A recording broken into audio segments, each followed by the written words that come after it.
할렐루야. 아멘. 반갑습니다. 오늘도 주와 함께 동행함으로 기쁨의 한날 되시기를 주님의 이름으로 축복합니다. 우리가 계속해서 고린도전서를 살펴보고 있어요. 바울은 이 앞장인 4장까지 해서 고린도 교회 내의 분쟁에 대해 다루었습니다. 나는 누구에게서 이렇게 분파를 짓는 것을 바울이 회개하고 권면시켰었는데요. 이제 본장에서는 주제를 달리하여 고린도 교회 내의 이 성적 부도덕과 이에 대한 교회의 무관심을 오늘 본장에서 다루고 있습니다. 다시 말해서 바울은 고린도 교인들 간에 자행되고 있는 죄, 이 음행에 대하여 책망하며 바른 교훈을 주고 있는 장면인데요. 우리 7절에서 8절을 다시 한번 읽어보겠습니다. 시작. 너희는 누룩 없는 자인데 새 덩어리가 되기 위하여 묵은 누룩을 내버리라. 우리의 유월절 양 곧 그리스도께서 희생되셨느니라. 이러므로 우리가 명절을 지키되 묵은 누룩으로도 말고 악하고 악에 찬 누룩으로도 말고 누룩이 없이 오직 순절함과 진실함의 떡으로 하자. 아멘. 이렇게 성도들이 지녀야 할 순결한 삶을 유월절 절기 때 먹는 이 누룩 없는 떡에 비유하면서 고린도 교회 내에서 누룩을 제할 것을 촉구하고 있는 장면입니다. 여기서 새 덩어리란 하나님의 자녀들이 거룩한 공동체인 이 거룩한 교회 공동체를 가리킵니다. 하나님의 자녀들의 공동체인 교회는 하나님의 거룩함을 나타내고 세상의 소금과 빛의 직분을 잘 감당하기 위해서는 묵은 누룩을 내버려야 한다는 것이죠. 유대인들은 유월절 명절이 오면 집안에서 누룩 있는 것을 제거해버리고 누룩 없는 떡을 7일 동안 먹습니다. 그러면 과연 묵은 누룩은 무엇을 상징하나요? 예수님을 믿기 전에 가지고 있었던 바로 부도덕한 요소들입니다. 그러면 고린도 교회 안에 있었던 묵은 누룩, 곧 예수님을 믿기 전에 가지고 있었던 악한 죄의 습성은 구체적으로 무엇인가 하면 그것은 바로 음행의 죄입니다.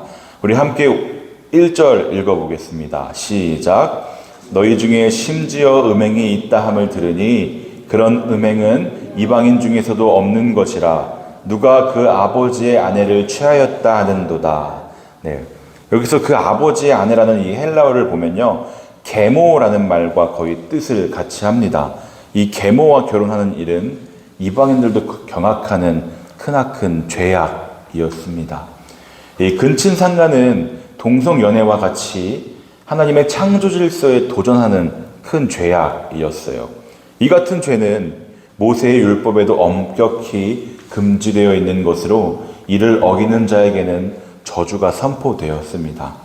창세기 35장 말씀에 야곱의 장자 르우벤은 아버지의 첩 빌하를 범한 죄로 온갖 축복이 담긴 이 장자권을 잃어버리고 말았습니다.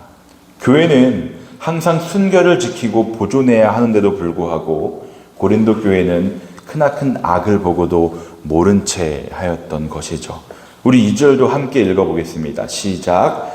그리하고도 너희가 오히려 교만하여져서 어찌하여 통한이 여기지 아니하고 그 일을 행한 자를 너희 중에서 쫓아내지 아니하였느냐.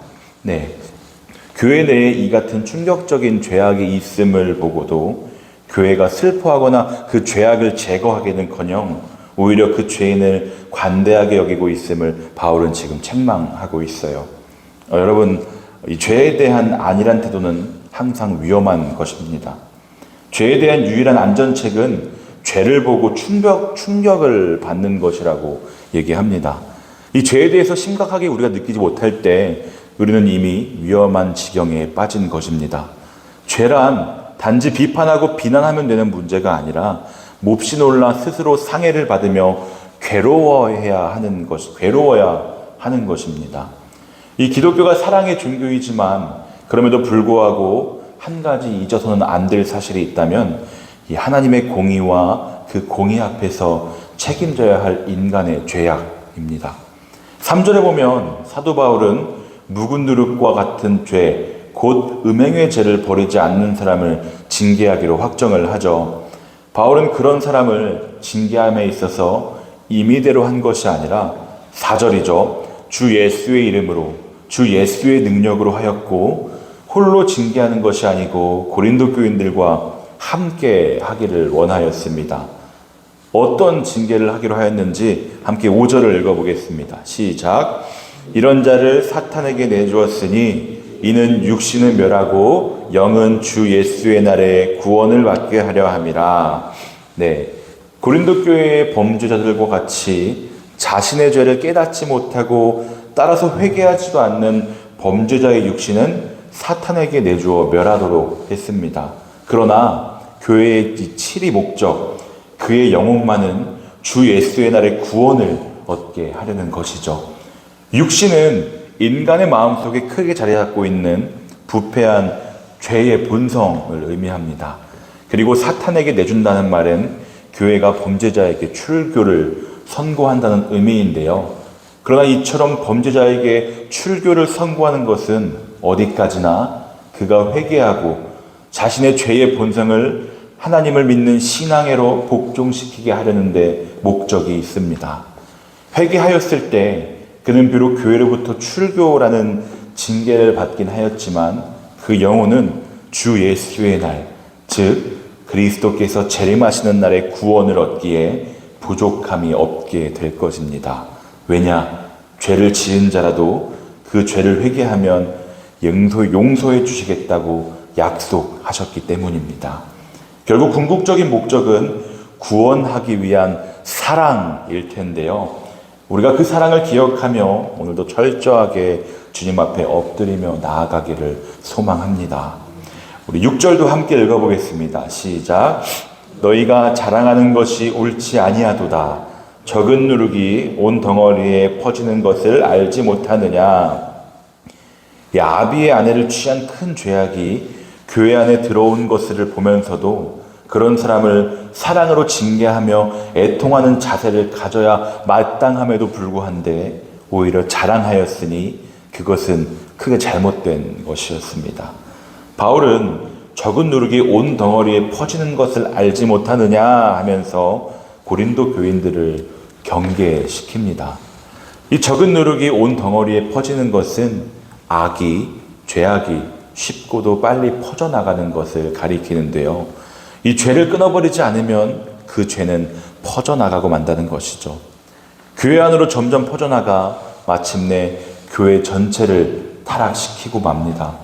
교회는 순결을 생명과 같이 지켜야 하는 줄 믿습니다.